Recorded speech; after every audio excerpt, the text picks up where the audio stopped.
in the dissemination of scientific research today. I'm a postdoc at Amethyst, and I'm an incoming assistant professor at the University of Delaware. I'm going to be talking or teaching about digital media and dissemination of science and research. So this is a fun area of uh, science communication for me. So just to get us started, I have an agenda. I want to give a brief background on source credibility theory and authenticity, which is kind of framed in some of Goffman's foundational work. The theory here is interesting because it kind of gives us a few details about what are the components of being a credible and authentic person and what kind of factors play a role in people trusting us with information. And then I'm going to provide some information about what people value when seeking out health information. There's been some recent research on this, and I did a focus group study with some college students not too long ago, and we were asking them questions about, what are you looking for in a speaker, in the source of the information when you're receiving scientific information or information about health and medicine? And so we learned some interesting things there that I'm going to share with you. And then we can have some time for discussion. I only anticipate this talk being maybe like 20 minutes. And so we really do have some time at the end here for conversation and discussion. And I've kind of embedded some questions for you throughout the presentation that we can kind of reflect on at the end. So I wanted to get started with this image here. I think that for scientists and medical professionals, physicians, however you may identify yourself, I think that this image here on the screen really probably resonates with the way we think about what makes scientific information credible, right? So we're much less skeptical of things like peer-reviewed scholarly journals, books by experts. In the middle here, on the spectrum, we have things like high quality mainstream media, maybe things like the New York Times, news magazine articles, current affair magazines. And then the things that we're highly skeptical of are things like blogs, personal websites, websites that we don't know where they're kind of originating from. And social media typically falls into this category as well. And this is typically how we think about the credibility of health information, but what we're seeing in newer research and what we're seeing just like anecdotally from the public on, social media platforms or even other types of social websites is that this is not really how some of the public is evaluating health information. Of course, there are some people that really value scholarly scientific research. Of course, we still have that group of people, but the way people are processing information and the way they're evaluating speakers is changing. And I think that we need to change with that as well if we're aiming to get our scientific information to the public in a meaningful way and be trusted. So I want to talk a little bit about the facets of credibility and what makes a speaker credible when they're trying to deliver science communication. And I'm going to draw this from source credibility theory. This is one of my favorite frameworks. I actually use this in my dissertation when we were examining the effect of contraceptive misinformation on intentions to use less effective contraceptive options, and that was in the context of social media. But this theory originates in the early 50s, so it's been around quite a while. And originally, it was about trustworthiness and perceived expertise. And the theory said that trustworthiness and expertise were what ultimately predicted how persuasive a speaker is and how well received they are by an audience, often in context of either selling products or disseminating health and medical information. And the way that it kind of defined trustworthiness was, is this person perceived as being honest?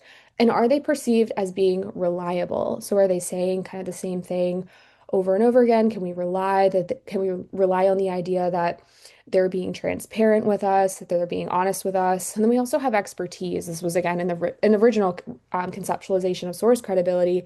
And this was about experienced skill. So, have you spent a lot of time studying something? Do you have a lot of experience in something? Are you a skilled individual? And that's how it was kind of framed early. Now, perceptions of trust and expertise may or may not correspond with accurate information presented. And I think this is something that was true back in the day when they were early working on this theory, but it might be even more salient today. And I think a question that I could pose to the audience, and maybe we could discuss this later, is okay, so if trust and expertise may or may not correspond with accurate information, maybe what are the facets of trust and expertise that provide convincing health information? Again, even if that information is not accurate, right? So accuracy is not always part of source credibility, which I think is a really interesting point of discussion that maybe we could talk about toward the end of the seminar. Source credibility, as we originally said, it was conceived of as of trustworthiness and expertise, evolved into source credibility theory in the 90s when they added an element of attractiveness. So we can see that trustworthiness was built on things like, are they dependable? Are they honest, reliable, sincere, trustworthy? Then we had expertise. Are they an expert? Do they have experience? Are they knowledgeable? Are they qualified? Traditional credentials kind of being at the centerpiece there. And then this new facet of attractiveness. How physically attractive is the person? Are they, and these were the words that they used to capture this on quantitative surveys. Classy, beautiful, sexy. Now you can see that this quickly became outdated. Um, this model of source credibility was kind of used to sell products, right? So when we're selling products for advertising, of course, the physical attractiveness is going to be important.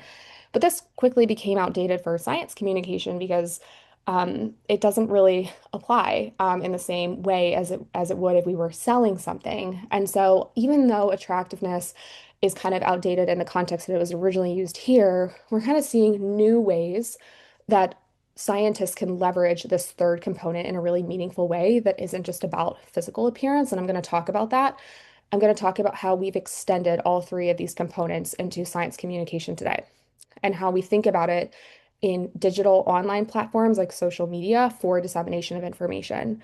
So, pushing beyond the original idea of expertise, today, what we're seeing in some of the research and what we're seeing in online spaces is that there's less of an interest in speakers with traditional credentials. And I know that this is probably something that's pretty hard for traditional academics to and scientists to think of. And I think that there are still people who value traditional credentials, but we're seeing people pushing beyond this traditional idea of credentials.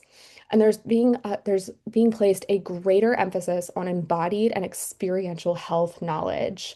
Now, this gets us into a couple of issues where embodied and experiential health is like you're talking about, let's say there's a person online talking about weight loss and they may not be a traditional expert in weight loss, they might not be a medical doctor, they might not be a dietitian, but they have an experience where they've recently lost 30 pounds and here's what they've done. That's the type of framework that's being valued and that's becoming more persuasive in online environments with the dissemination of information.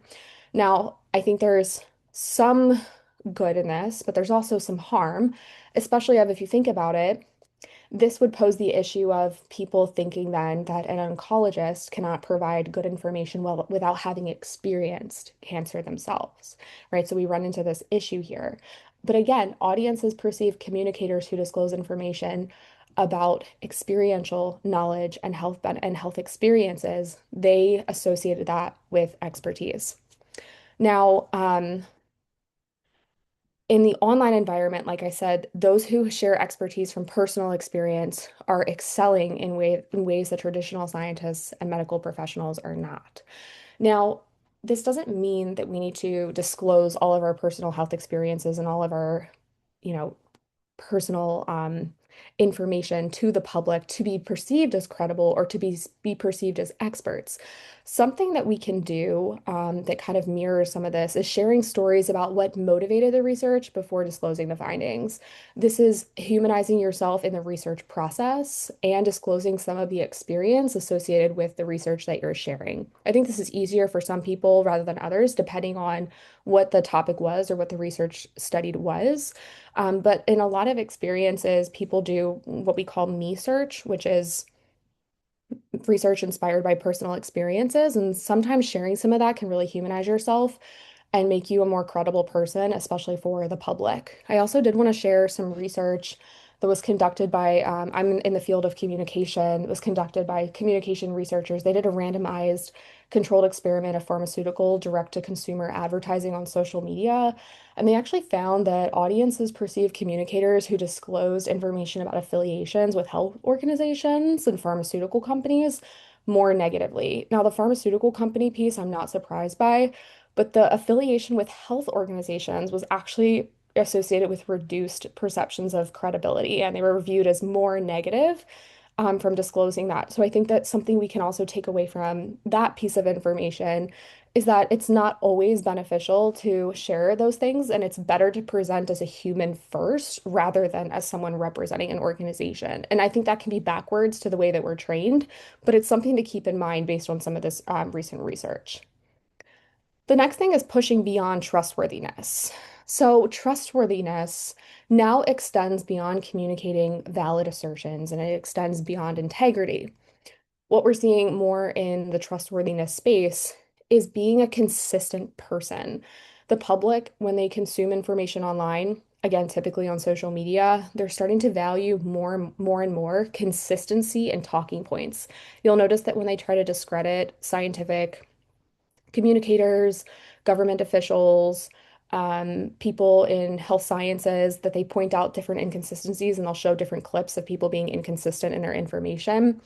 They're really preferring and viewing people as more trustworthy, who are consistent in the ideas that they're sharing, who stay within a niche, and they don't speak beyond the scope of their expertise. So these are ways that we can establish trustworthiness and continue that with the public.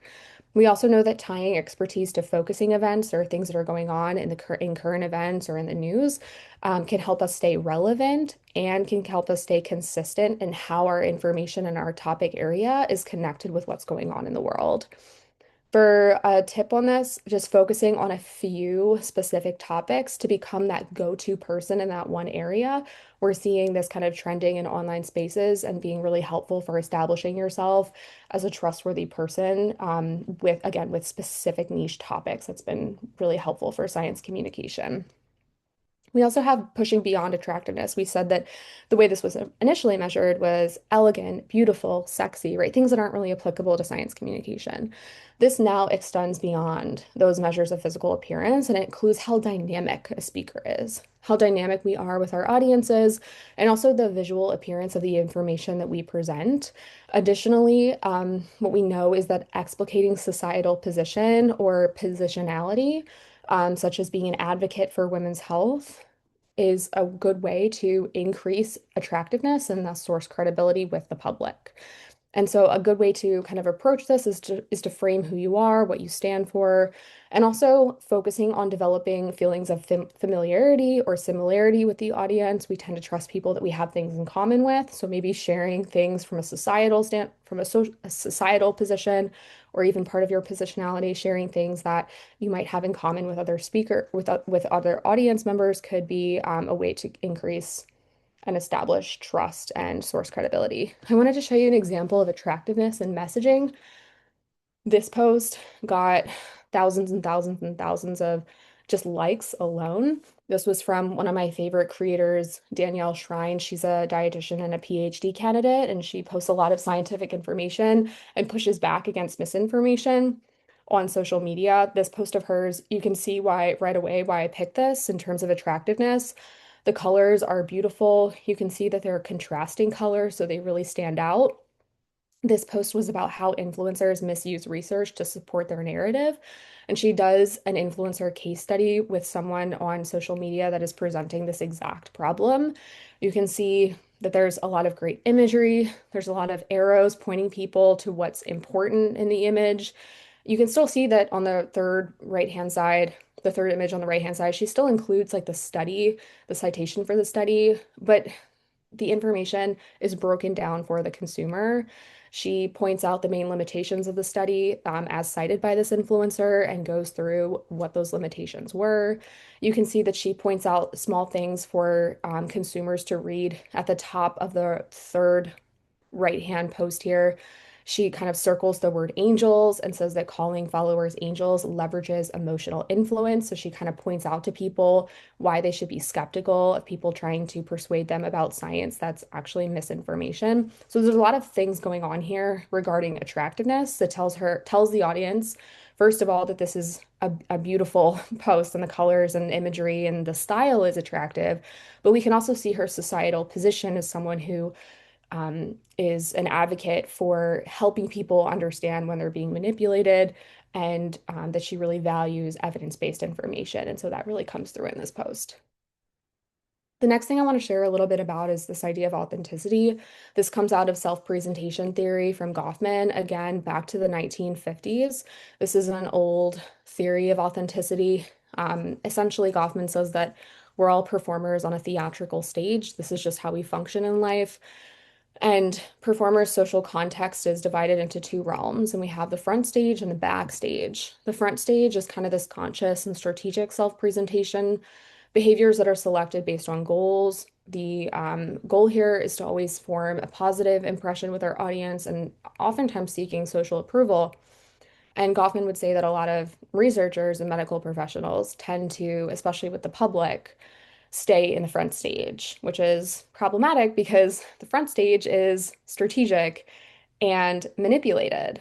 And audiences pick up on that. And oftentimes, front stage, even though we think we're being strategic, doesn't develop relationships with consumers and with people that we really want to reach.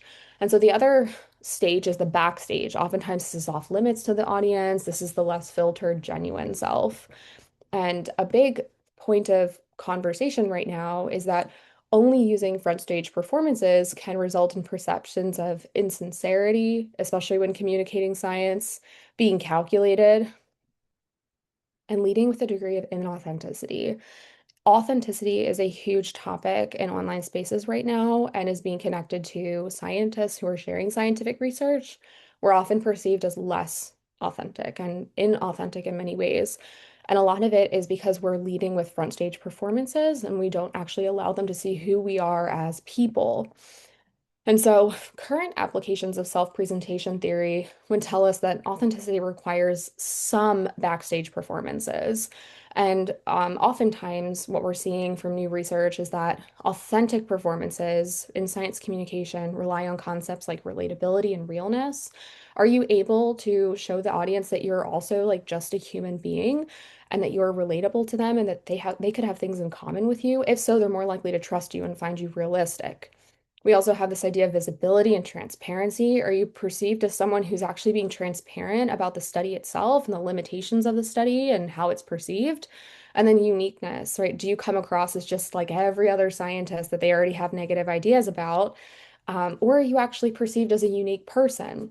Some ways to do some of this. I've seen science communicators talking about science, and then they'll kind of juxtapose the piece of information with things like, here are 10 cute pictures of my dog, right? Many people have animals, many people have dogs. That makes you a relatable person.